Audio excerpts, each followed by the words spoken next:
in Swansea, Massachusetts today, which borders Rhode Island, back home for Christmas.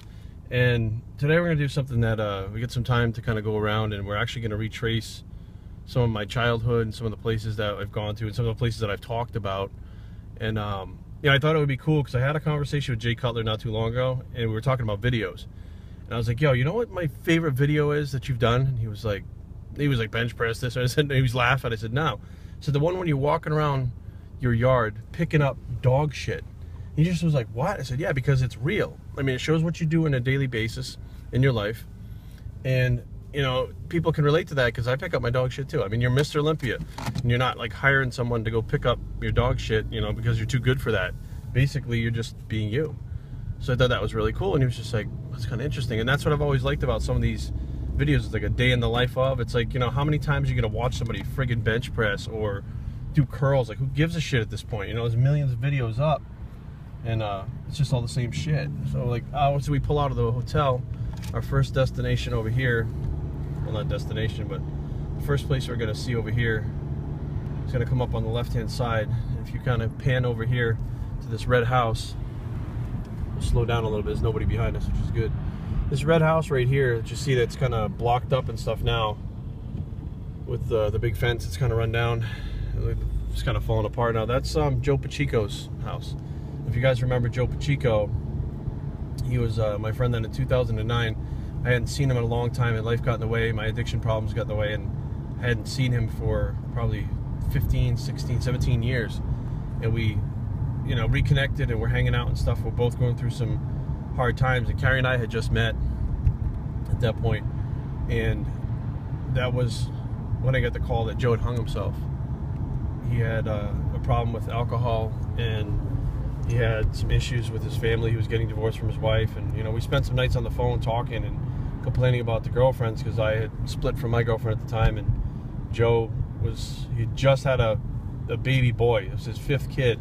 He had 4 daughters and a baby boy who was literally like 4 months old or something like that. And he was so happy. And he hung himself. And I just remember that was the last time that I actually saw Joe. We went to the gym, and he met us at the gym, him and his wife Tanya.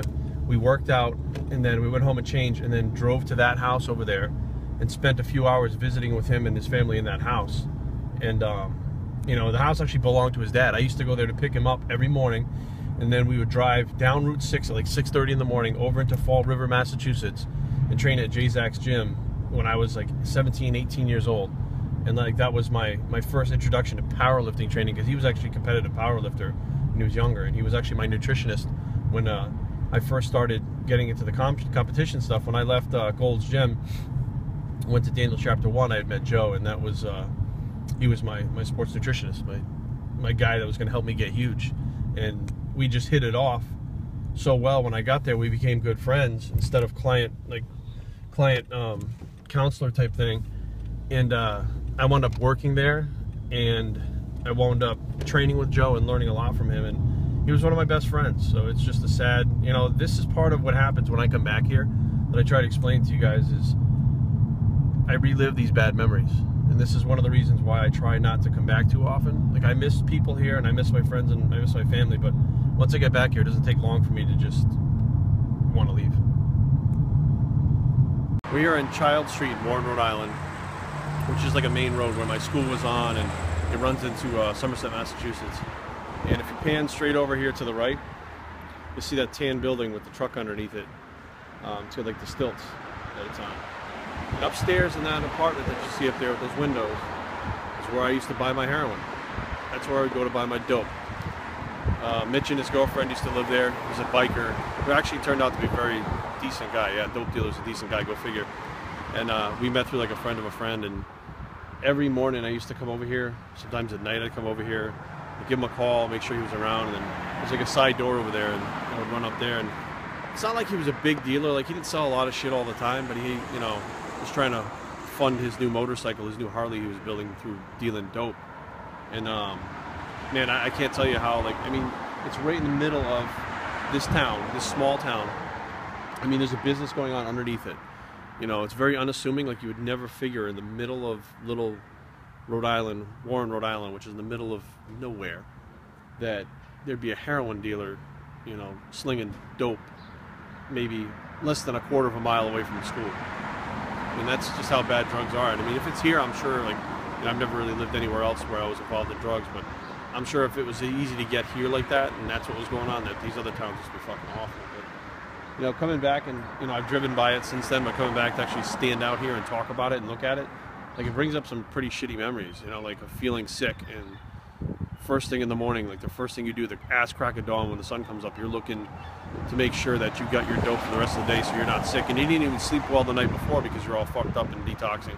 And you got to wait for Mitch to get his ass out of bed before you can make the phone call. And, you know, you call him and he won't answer until a certain time, and then he's barely out of bed. He's like, all right, come by. You can't wait to get there, get your shit, and then hop back in the car and fucking race home, which, you know, I'd only lived about, you know, half a mile away from here, and do your shit. I was responsible for getting it for me and my girlfriend at the time, so, you know, I had the double pleasure of having that weight on my shoulders and making sure I got back to her to make her feel better too. But shitty times, but I guess it's part of life. If you pan over here, you're gonna see this house right here. This is where I lived my last 2 years in high school, junior and senior year. When I graduated, this is where my graduation party actually was, right in this driveway. But this thing was like, all this over here, that's a stone wall, was a fence. And back there, that house wasn't back there, the one that, the big one, that wasn't there. There was actually a huge barn that went from the back of the house back to there. And the people that my parents rented the house from, they boarded horses, they had ducks, they had all these different animals. So it was a farm. I mean, we're way out in the middle of nowhere in Twisted right now. And I mean, they tore everything up. Obviously, they sold the farm and got rid of everything. Fuck, you know, I haven't been down here probably, shit, I graduated 25 years ago. So it's been, you know, quite a long time since I've been back here. But this is where I graduated from, and then I left here and went to Fort Lauderdale. And we're gonna drive down a little bit now, about, I don't know, two clicks, 2 blocks. And that's where my buddy Henry lived. So, like, even though Henry lived like literally about 4 houses down from me, we were fucking late for school almost every day. And if you get 30 or 28 or 30 absences per year, you flunk the year automatically. And if you have like 3 tardies, you get 1 like missed day from school, they count it as. And we almost didn't graduate because we had so many tardies and shit. I can't believe that wasn't there. Like, they moved a piece of the barn back, it looks like. Fuck.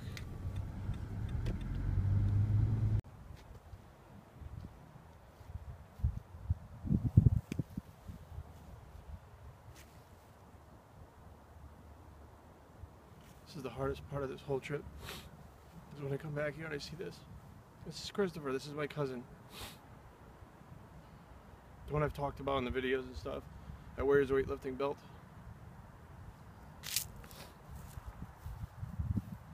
See the little Marvin the Martian guys that people leave for him. Chris's first tattoo that he got was of Marvin the Martian. I still don't know why. He just likes Marvin the Martian. And he got that tattoo. I went with him to get that tattoo in Newport, Rhode Island. I was driving, so maybe I was about 17, 16 years old. Probably some kind of little Buddhist statues around here too. He had this big thing for Buddhist statues, yeah, on the side over here.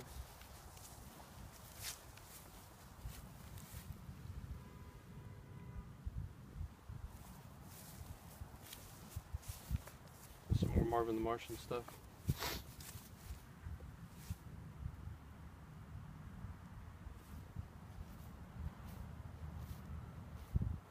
And even though I was all drugged up and I was taking painkillers from not painkillers, but anti-anxiety drugs from the doctor and stuff, I remember carrying the coffin and stuff out here, and I mean, this was it. This was like the last place where you kind of put everything out, you know, like you say, your final goodbyes and stuff like that. And he still has a lot of people that come out here. I mean, the funeral was overwhelming. So many of our classmates, his classmates, my classmates, I mean, people that, you know, weren't even in our grades. Like, there was so many people that showed up. There's just floods of people that showed up to his funeral just to give their condolences and stuff. And 2001, so it's 2014 now, so about 13 years. So it literally feels like it's yesterday. Like, it doesn't feel any fucking different at all. And this is one of the reasons why I eventually want to go into schools and start talking to kids about drinking and driving. when we were in school, we had people come talk to us and we didn't pay attention to it at all. I mean, it was these stuffy old guys in suits with sweaters telling us, statistically, 1 in 5 of you are going to be killed by a drunk driver. And although I wasn't killed by a drunk driver and nobody that I killed, I didn't kill anybody driving drunk. You know, Christopher wasn't even the one driving. You know, the guy that was driving that killed him, his friend, you know, like the repercussions of what he did for the rest of his life, for the rest of our life, are going to affect us for a decision that he made. And I think that's the message that I want to send to people now. It's not about what you're, you know, you pay for your own decisions if you make a bad decision. Someone else could pay for your decisions for the rest of their life because of some stupid decision you made one night where you were out with your buddies drinking. And again, it's one other reason why I don't drink at all, like not even one drop. Well, you know, I know I can't control myself. I know I drink too much, you know, and it's just, it is what it is. You know, this is the reality of what happens when you drink and drive. Not everybody this is going to happen to, but even if I'm the 1% of the fucking world that this happens to, do you know what this feels like to stand here today? You know, like to come back here and like, you know, the one person in your life that always pushed you and believed in you, that was your best friend. Do you know what it's like to come here and see this? It's not just emotional. It's the worst feeling that you could ever have. Like, I don't want my worst enemy to ever feel anything like this.